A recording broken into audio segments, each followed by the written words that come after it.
programa mixto. Contiene elementos de lenguaje, salud, sexo y violencia que solo pueden ser escuchados por niñas, niños y adolescentes bajo la supervisión de sus madres, padres, representantes o responsables. Informe RCR presenta Titulares de la Mañana con Pedro García Otero. Gente trabajadora, gente madrugadora de Venezuela, muy buenos días. Bienvenidos a los titulares de la mañana de este 18 de enero de 2016. A las 6:29 minutos reciban el saludo de Jaime Nestares en la dirección general de la estación, de Javier Pereira Díaz en la gerencia de información y opinión, de Claudia Camperos en la gerencia de producción, de Yureana Villarreal, Lady Mar de Andrade, Leonel Espinosa y Marilia García en la producción, de Jackson Vargas en la coordinación de información, de Wilson Suárez acompañándonos a partir de hoy en los controles y de quien les habla Pedro García Otero, @Pedro García O, en la red social Twitter y en Periscope, desde donde ya reportan sintonía desde diversos sitios. Hoy tenemos gente que nos está viendo desde las Islas Canarias, que nos está viendo desde Puerto Rico, que es otra isla, que nos está viendo desde Madrid, que nos está viendo desde Mentor, Ohio, Borojó, Estado Falcón, Carolina del Norte en Estados Unidos, desde un montón de sitios, desde donde la diáspora venezolana se informa de lo que pasa en el país a través de RCR 750 AM. Puntos de contacto entre ustedes y nosotros, @prensa RCR, @RCR 750, porque lo bueno une. Este programa puede ser escuchado y visto en la www.rcr.tv, en la www.telenavegante.net y dentro de un rato en las páginas Aicaracha, Tu Guarapo, en Venezuela 1 y Venezuela al Punto, que entre otras gentilmente lo reproducen. También es retransmitido por Radio Cristiana 21 en Valera, Estado Trujillo. Hoy es lunes 18 de enero, como les decía, y el mensaje a la nación del presidente Nicolás Maduro y la posterior réplica del presidente de la Asamblea Nacional, Henry Ramos Ayub, están ya a 3 días de distancia. Sin embargo, la prensa venezolana sigue haciéndose eco, pues, de este hecho casi histórico de que 17 años después, por primera vez, un presidente venezolano tenga una réplica en vivo del presidente del Parlamento. Una réplica que, por cierto, apagó completamente el discurso del primer mandatario, un discurso al que hoy en el análisis se dice además que le faltaron montones de cosas. Le faltaron, por ejemplo, alusiones a la inseguridad, o le faltaron alusiones a la escasez de medicamentos que está viviendo el país, o le faltaron alusiones a la corrupción que cada semana o cada 3 días nos va ofreciendo un nuevo escándalo. Y el escándalo de hoy, por cierto, irrepetible la etiqueta que hay en las redes sociales sobre este tema, es uno de esos escándalos. Yo no lo había mencionado en este programa porque realmente, por 2 razones. Una, porque no estaba confirmado del todo, y la otra porque es una de esas cosas que uno espera que no sean así. En el fondo uno sigue esperando que esas cosas no sean así, ¿no? Que no haya una corrupción tan grande en este país como la que voy a proceder a relatarles. Resulta que el presidente de la Asamblea Nacional, Nelson Merentes, está involucrado. El presidente de la Asamblea Nacional, por Dios, perdónenme. El presidente del Banco Central de Venezuela, Nelson Merentes, está involucrado en un robo. Fue robado en su casa, pero el hecho del robo normal, ¿no? A cualquiera lo pueden robar en su casa. El tema es que este señor, aparentemente, y según dice la prensa de todo el país, le robaron $300,000 y 40,000 euros que tenía dentro de su casa en efectivo. Si una persona tiene $300,000 en su casa, además si es el presidente del Banco Central de un país en el que escasean las medicinas, en el que escasean los alimentos, en el que estamos atravesando una crisis humanitaria brutal, tiene $300,000 en su casa, que para gente adinerada son los ahorros de toda su vida, por ejemplo, es el capital que logra acumular tras una vida completa de trabajo, pues eso hay que investigarlo. Pero el señor Merentes, unos días después del hecho, acudió a la fiscalía a pedir que no se denunciara a las personas que lo habían robado. Y acudió a la fiscalía a pedir que no se denunciara a las personas que lo habían robado por algo que se empieza a conocer desde el fin de semana y que da a conocer la periodista Sebastiana Barraez y que viene publicado en otros portales, en medios como lapatilla.com. Voy a advertir que esto no es más que una información no confirmada y que habría que confirmarla en los próximos días, pero al parecer hay cantidad enorme de soporte en video y audio de esta situación. Lo que dice La Patilla es lo siguiente: vergonzoso escándalo. Enamorada menor de edad de Nelson Merentes estaría tras el multimillonario robo que sufrió. Si no es suficientemente bochornoso haber dilapidado los recursos de todo un país mientras se es presidente del Banco Central de Venezuela, si no ha sido igual de cuestionable que le hayan sustraído de su casa $300.000 y 40.000 euros de efectivo, además de 3 relojes Rolex, se torna infinitamente escandaloso la información de que una enamorada menor de edad sea el autor intelectual del millonario robo perpetrado a Nelson Merentes. El presidente del Banco Central solicitó que los involucrados en el robo a su vivienda no fuesen presentados en tribunales. La policía de Vargas detuvo a uno de los implicados, recuperaron unos bienes, pero no el dinero. El robo lo ejecutó una pareja allegada a una chica amiga de Merentes, informó la periodista y columnista de Quinto Día, Sebastiana Barraez, luego de que la policía capturara a los presuntos responsables del robo en la vivienda del presidente del Banco Central de Venezuela, reseñó El Nacional. El hecho, acaecido el 11 de enero en el estado Vargas, habría ocurrido en su apartamento en Tanaguarenas, cuando 4 delincuentes ingresaron a la vivienda con la ayuda de una mujer joven, quien presuntamente tiene un vínculo amistoso con el funcionario público. Los responsables del hecho no fueron detenidos ni reseñados en las actas policiales, porque el presidente del BCB no tendría cómo explicar de dónde proviene la abrupta suma de dinero en un país con control cambiario que solo permite acceder a $3.000 anuales por ciudadano, informa por su parte Analítica.com. Si era turbio, pues ahora se puso podrido. El periodista Manuel Isidro Molina, en su columna semanal de este domingo 17 de enero, titulada Pasando la hoja, Ramos versus Maduro, publicada en su blog, revela escabrosas declaraciones de un vecino de Merentes en Naiguatá, que reproduciremos en su totalidad. Fue que la muchachita era su novia. Resulta que Nelson tiene cámaras de seguridad en su casa y la novia de 16 o 17 años que él mandó operar completica, etc. Bueno, esto no se los voy a leer.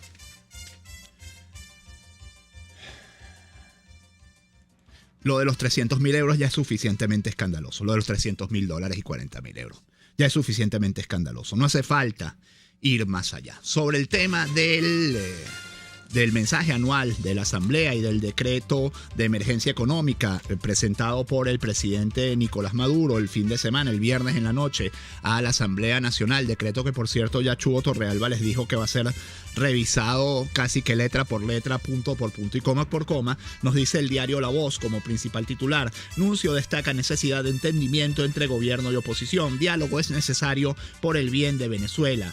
Yo estoy aquí para comunicarles la bendición del Papa y Francisco quiere este país, dijo el representante diplomático del Vaticano, Monseñor Aldo Giordano, durante la misa por la 49 Jornada Mundial de la Paz. Tal cual nos dice lo siguiente, un análisis muy interesante de Xavier Coscojuela, que si quieren no, se los cuelgo luego en la pausa en Twitter para que ustedes lo lean si gustan. Primer paso para normalizar el país, nos dice tal cual, nos dice Xavier Coscojuela. En los discursos del presidente Nicolás Maduro y del diputado Henry Ramos Ayub hubo destellos que invitan a pensar en la posibilidad de que en esta oportunidad el diálogo entre ambos sectores llegue a feliz término.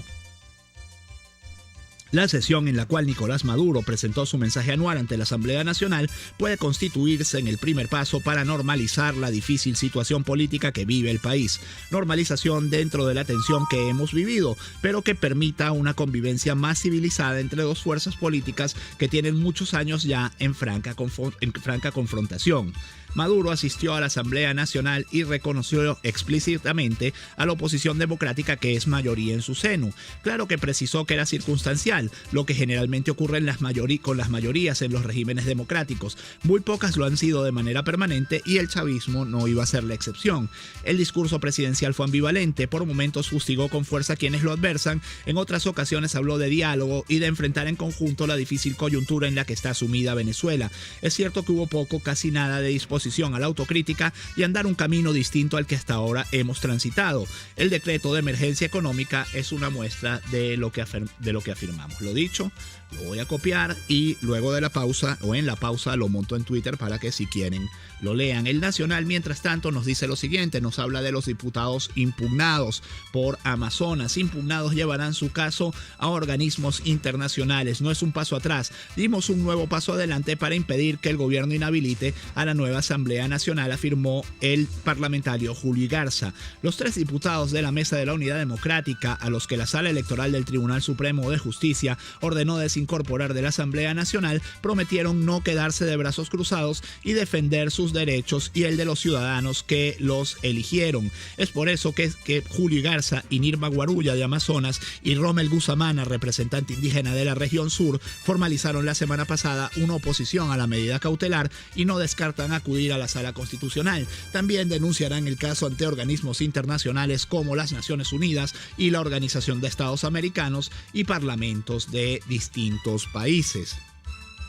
Principal titular de Versión Final, Diario del Zulia, el TSJ no podrá imponer la medida, dice como antetítulo, y el título es: el Parlamento puede frenar el decreto de emergencia. Parlamentarios invitan a ministros a la Asamblea para que expliquen los alcances de la propuesta. Mañana entra a debate el decreto propuesto por Maduro. Sin la venia de la MUD queda sin efecto. Y el Nacional nos dice también que la fracción de la MUD debate hoy el decreto de emergencia económica. Presidentes, vicepresidentes y miembros de la oposición en las comisiones de Contraloría, Política Interior, Finanzas y Desarrollo Social llevarán la voz cantante en la discusión. La bancada de la unidad se dio el fin de semana para revisar por separado el texto del decreto de emergencia económica. Hoy la fracción sostendrá una reunión para debatir las observaciones que cada partido tiene al respecto. Además, los parlamentarios ofrecerán sus puntos de vista desde las perspectivas de las comisiones permanentes a las que pertenecen. La voz cantante la llevarán las comisiones de Contraloría, Política Interior, Desarrollo Social Integral y Finanzas, que son las relacionadas directamente con los temas del control del gasto público y protección de derechos. Sin embargo, no adelantaron opiniones. Tal como está el decreto, hay que hacer una revisión profunda. Tenemos muchas observaciones, pero no quiero adelantar la opinión de Voluntad Popular ni de la MUD porque adoptaremos una postura común, indicó Freddy Guevara, presidente de la Comisión de Contraloría. El Aragüeño nos da como principal titular el siguiente: hoy se instalará en Miraflores Consejo de Emergencia Económica. Gobernadores, alcaldes y empresariado público y privado están convocados. El Consejo Nacional de Economía Productiva, que se instalará hoy en el Palacio de Miraflores en Caracas, busca crear un modelo productivo que permita atender y dar soluciones inmediatas a las necesidades de la población. En esta instancia, dirigida por el vicepresidente de la República, Aristóbulo Istúriz, y cuyo secretario será Luis Salas, vicepresidente de Economía Productiva, trabajarán todos los sectores industriales de la economía sociocomunal del campo de la ciudad. Para esta primera plenaria están convocados a participar todos los gobernadores y alcaldes del país, así como los empresarios públicos y privados de la nación. Cierro este bloque con una información que trataremos en extenso en el próximo segmento de Titulares de la Mañana, y es una información de Versión Final que nos dice: inflación en Venezuela superará el 500%. Están sentados 500% este año, según el FMI. El Fondo Monetario Internacional informó que se espera que la inflación en Venezuela supere la barrera de 500% durante 2016, datos que podrían hacerse oficiales los próximos días. Contradiciendo las cifras del Banco Central de Venezuela, Alejandro Werner, jefe del Departamento de América Latina, indicó que el país cerró 2015 con 270% de inflación, mientras que el último informe del BCB calculó la variación acumulada hasta septiembre del año pasado en 108,7%. Vamos a leerles algunos de los mensajes que envían ustedes a través de la red social Twitter. Nos dice Israel Gámez: lo mejor del discurso de Ayub es que fue en cadena nacional y todo el país vio y escuchó la reacción de diputados oficialistas. Auristela Wilson nos dice: buenos días, y lo de Merentes es tan oscuro y obsceno, no sé qué otras cosas nos faltan por descubrir para asombrarnos. Horror. Dice Corleone, han habido escandalillos con dólares en efectivo, Malpica 30K en escritorio MRE, 500K del Mindeporte en Bulgaria. Ciertamente, no, la lista de escándalos se pierde de vista, por eso yo decía que hay uno cada semana. Juan Cerrada nos dice: saludos desde Filadelfia, ¿qué tal en lo que se gasta Merentes el dinero de los niños con cáncer? cáncer. Es que les digo, eso es lo realmente escandaloso. Lo otro, por supuesto, también es es muy escandaloso y añade gasolina a la candela, pero lo de los $300,000 es un absoluto escándalo. O sea, ¿quién tiene $300,000 en su casa? Así, en efectivo. No puede ser dinero limpio. Para tener tanto dinero en efectivo en tu casa, ni puede ser dinero limpio, ni puedes tú tener la conciencia limpia tampoco. Nos dice Gerardo Chacón, Maduro no habló de seguridad por seguir ciegamente el esquema de irresponsabilidad que dejó el difunto presidente. Novaris Full dice, buen día Pedro García hoy oyentes, no me interesa vida privada del presidente del BCB.org.be, su problema, me alarma que con su sueldito tenga un Rolex, no tenía 2 que le robaron. Luis Alfredo Raposo dice, según la noticia, insisto, según la noticia. Luis Alfredo Raposo dice, me parece que el decreto de emergencia no debe ser aprobado por la AN. Parece una herramienta para seguir expropiando y persiguiendo. Dice Tony Asapchi Dreyer, quieren que la Asamblea Nacional apoye el decreto de emergencia económica para comprometerla. Si no funciona, ellos son coculpables. Y si no lo apoya, es porque no lo apoyaron. Una trampa cazabobos, decía Sartre. Tony, que el principal talento de las autocracias, de las tiranías, era poner siempre a la gente a decidir entre dos miserias, poner a sus opositores a decidir entre dos miserias, y el chavismo lo hace, es uno de sus grandes talentos, de hecho, esto siempre pone a la gente a decidir entre dos miserias. Dice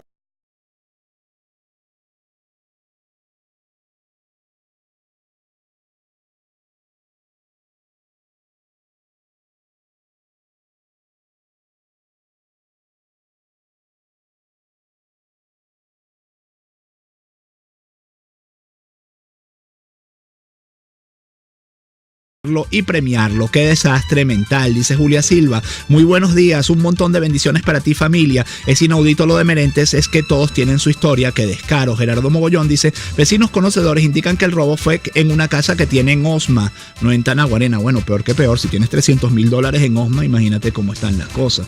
Nos dice Marusca Bondini, Merentes con un menudito de $300,000 y $40,000 euros en una de sus casas en plena emergencia económica. Dice Quinto Vitel, padeciendo desde hace 6 días la nueva plaga Zika, pero me vino con todo. Feliz inicio de semana. Bueno, Quinto Vitel, que te mejores, hermano, que eres médico además. 6:45, a la pausa, ya me volé el cierre, a la pausa, enseguida más titulares de la mañana.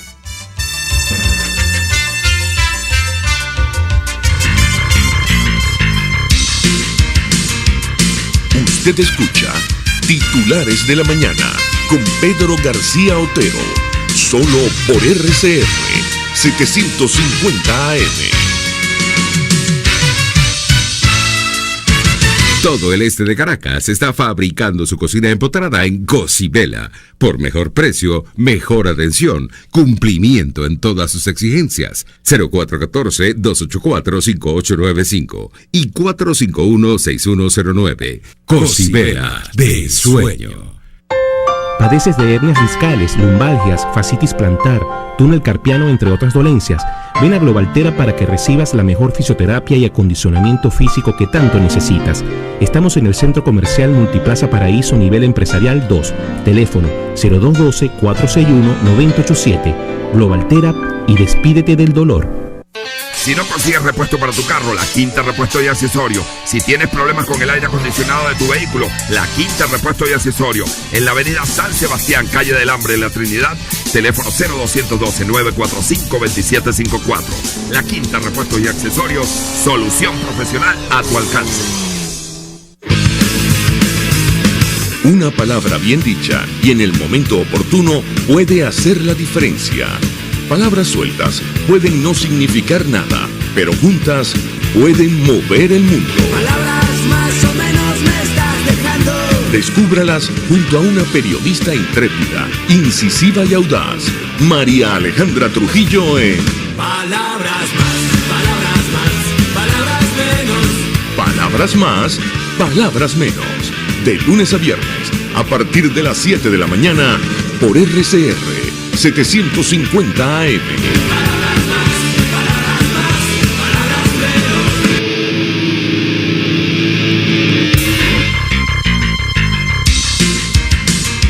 Estás escuchando Titulares de la Mañana con Pedro García Otero, solo por RCR 750 AM.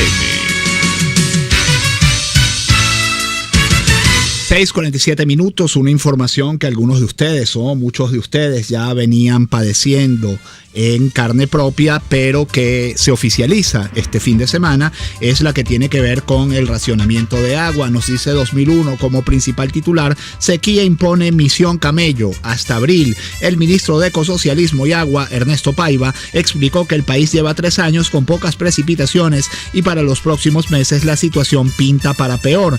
El gobierno le reza a todos los santos para que los embalses puedan guapear un año más y esperar a mediados del año el comienzo de el periodo lluvioso. Nos dice también el 2001 como principales titulares en la agenda: Ejecutivo y empresarios abordan hoy la emergencia. El Consejo Nacional de Economía Productiva reunirá también a todos los gobernadores y alcaldes junto al vicepresidente Istúrez y el ministro Salas. Son los principales titulares del diario 2001. Mientras tanto, el Nacional nos trae como principales titulares de su primera página los siguientes: sentencias del TCJ afectan la institucionalidad del país. Constitucionalistas vaticinan conflicto con la Asamblea Nacional por la ley de amnistía. El expresidente de la Sala Electoral, José Peña Solís, afirma que las intromisiones del Ejecutivo en el Poder Judicial son públicas y notorias y perjudican la credibilidad del máximo tribunal. Mientras tanto, al lado, el titular de al lado de la derecha del Nacional, el que llaman de cerrar, nos dice lo siguiente: es una solicitud engañosa. Sindicalistas piden a la Asamblea Nacional que rechace decreto de emergencia económica. Dirigentes gremiales exigen una normativa que incorpore a todos los sectores económicos la reducción de gastos suntuarios y la revisión de convenios de cooperación energética. Era un poco la agenda que colocaba sobre la mesa Chuo Torrealba en La Fuerza es la Unión, en el programa anterior. Tal cual nos dice lo siguiente: la crisis venezolana será aludida en Bruselas. A petición del español José García Margallo, la encargada de Asuntos Exteriores de la Unión Europea, Federica Mogherini, aludirá a la crisis institucional venezolana durante el Consejo de Ministros Europeo este 18 de enero. A petición del ministro español de Exteriores y Cooperación, José Manuel García Margallo, la alta representante para Política Exterior Comunitaria hará una breve referencia a la crisis institucional que se registra en Venezuela durante el Consejo de Ministros Europeos, que se celebrará este lunes 18 de enero del 2016 en Bruselas. Aunque los puntos centrales de la agenda serán la guerra civil en Siria y los esfuerzos por formar un gobierno de consenso en Libia, se espera que Federica Mogherini aluda al caso venezolano al inicio de la reunión. Información también de Venezuela que tiene que ver con el exterior, con sus relaciones con el exterior. Nos la trae el Nacional y nos dice: gobierno adeuda $100 millones a industria láctea del Uruguay. Empresas del sector lácteo de Uruguay le reclaman al presidente Nicolás Maduro el pago de $100 millones por el envío de sus productos y aseguran que se movilizarán esta semana en 3 departamentos del país para denunciar la situación, reseñó El País de Uruguay. El medio recordó que el año pasado se acordó que Uruguay exportaría a Venezuela leche en polvo, queso, soja, arroz y pollo por $300 millones. Del total previsto, el país envió solo $50 millones al fideicomiso constituido en la filial uruguaya del Banco Bandes. En diciembre debió enviarse una segunda partida que no ha sido recibida. Solo a Conaprole, la principal empresa láctea de Uruguay, se le deben $86 millones. Hay que decir que el panorama entonces para los venezolanos, no solo para los uruguayos, para los venezolanos también es aterrador, porque ya no se consigue comida. Si en Caracas, como dice Chuo Torrealba, sufrimos incomodidades por la comida, en el interior la situación es dramática. Bueno, ¿qué pasará si perdemos pues el apoyo de Uruguay, uno de los países que más nos han ayudado en los últimos tiempos a superar esta situación? De últimas noticias, Comisión de Contraloría investigará negocios de PDVSA y el sistema eléctrico. Así lo informó el presidente de la comisión, Freddy Guevara. El presidente de la Comisión Permanente de Contraloría de la Asamblea Nacional, Freddy Guevara, anunció este lunes que la prioridad es revisar las negociaciones de la Estatal Petróleos de Venezuela y todos los guisos realizados para mejorar el sistema eléctrico en el país. A través de Televen y en el programa Regiones, conducido por Carlos Croes, el parlamentario denunció irregularidades con la adquisición de plantas eléctricas revendidas por otro país a Venezuela. Investigaremos por qué se le compró al revendedor y no al que las produce. Asimismo, Guevara sustentó que todo el equipo de Contraloría solicitará a los ministros cuentas claras de dónde están los recursos para medicinas, transporte, alimentación, energía eléctrica y otras carteras. Nuestra intención es derrotar el modus vivendi Mendy de la corrupción en Venezuela, señaló Freddy Guevara. Hay que recordar que esas compras de emergencia de plantas eléctricas en 2009-2010 fueron las que produjeron a estos llamados bolichicos, las que derivaron en estos llamados bolichicos. Mientras en el país pues seguimos padeciendo los estragos de los apagones, estragos que nos acompañarán mucho después de que el chavismo pueda terminar como tendencia política de ser poder, porque estas inversiones a largo plazo que no se están haciendo hoy van a afectar el futuro del país por muchos años. Hago una aclaratoria aquí de Elías Agua, porque la semana pasada yo mencioné esto como noticia en este programa. Elías Agua está diciendo su versión de los hechos y por lo tanto mi obligación como periodista es colocarles también esa versión. Agua dice que no he proferido insulto y mucho menos homofóbico. El diputado oficialista Elías Agua rechazó el editorial publicado este domingo por el diario El Nacional titulado Prejuicios sospechosos, en el que se difunden comentarios homofóbicos supuestamente emitidos por el parlamentario y denunciados por la diputada transgénero Tamara Adrián. Agua indicó que el medio impreso desató nuevamente un odio sistemático hacia su persona a partir de una falaz información de Adrián. Dijo que el artículo contiene una alta carga de machismo y homofobia. No he proferido insulto y mucho menos de carácter homofóbico contra la diputada Adriana Delía, a quien respeto como ser humano, ni contra ningún otro diputado o diputada, manifestó Agua. Señaló que no ha utilizado la palabra mariposones para referirse a la bancada de la oposición, como habría asegurado Adrián. Asimismo, ratificó su respeto hacia la comunidad sexodiversa en el país y se mostró defensor del principio de igualdad ciudadana establecido en la Constitución. 3 titulares para cerrar. Fiscalía apelará condena contra Johnny Bolívar. Saben que Johnny Bolívar, el asesino de Adrián Urquiola, del intérprete de señas de Venevisión durante los hechos violentos o durante las protestas de 2014, fue condenado el viernes a 17 años de cárcel, pero la Fiscalía recurrirá esta condena y la Fiscal General de la República, Luis Ortega Díaz, informó en su cuenta en Twitter que ya instruyó a los fiscales Marisol Zacaría y César Alfonso a apelar la sentencia y que pidan una pena más alta acorde a la gravedad de los hechos y así hacer justicia. Este fue condenado, el señor Johnny Bolívar, por homicidio calificado. Y un titular internacional del país de España: un Irán triunfalista se prepara para recibir capital y tecnología foráneos. El presidente iraní felicita a la nación y trata de tranquilizar a sus rivales regionales. Cesaron las sanciones impuestas por Estados Unidos y la Unión Europea contra Irán y por el Consejo de Seguridad de las Naciones Unidas. Irán necesita captar por lo menos $30.000 millones en inversiones extranjeras durante los próximos 5 años, y esto para Venezuela no son buenas noticias. El WTI, el crudo de referencia de las cestas petroleras mundiales, habría por debajo de $30 hoy en los mercados, que viven un verdadero desplome de los precios del petróleo, lo que quiere decir que la cesta venezolana continúa bajando, y esto tiene que ver con esta información. Irán entra de lleno nuevamente en los mercados mundiales de hidrocarburos. Hasta aquí los titulares de la mañana, 6:56 minutos del 18 de enero de 2016. Que este día sea todo lo que ustedes esperan de él y nos escuchamos mañana.